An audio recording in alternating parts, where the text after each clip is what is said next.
आपण बघत आहात AKP न्यूज मराठी. आपला आवाज आपली ताकद. सबस्क्राइब करा, शेअर करा, लाईक करा. AKP news Marathi. नाशिक जिल्ह्यातील कांदा नगरी म्हणून ओळख असलेले लासलगाव येथे रविवार 29 डिसेंबर रोजी रात्री 2:21 वाजेच्या सुमारास शहरातील बसस्थानक आगाराजवळील महाराष्ट्र बँकेच्या ATM मध्ये एक इसम तोंडास रुमाल बांधून ATM फोडण्याच्या उद्देशाने घुसला.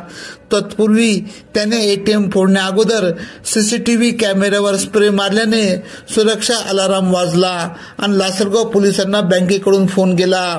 रात्रीच्या गस्तीच्या वेळी पोलीस कर्मचारी विंचूर येथे गस्त करत होते. पोलीस अंमलदार किशोर लासूरकर, अमोल तळेकर यांनी घटनेची माहिती मिळताच तात्काळ जीव धोक्यात घालून अवघ्या 5 मिनिटात ATM कडे धाव घेतली असता ATM फोडण्यात आलेले काही जण MH01 BD 8784 क्रमांकाच्या स्कोडा मधून फरार होऊ लागले.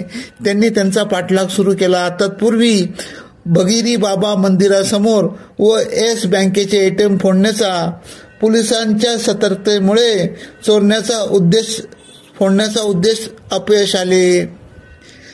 सर्व चोरटे हे स्कोडा कारमधून प्रचंड वेगाने पळून जाण्यात यशस्वी झाले.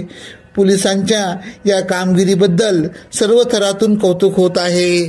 AKP न्यूज साठी ब्युरो चीफ अनवर खान पठाण, नाशिक.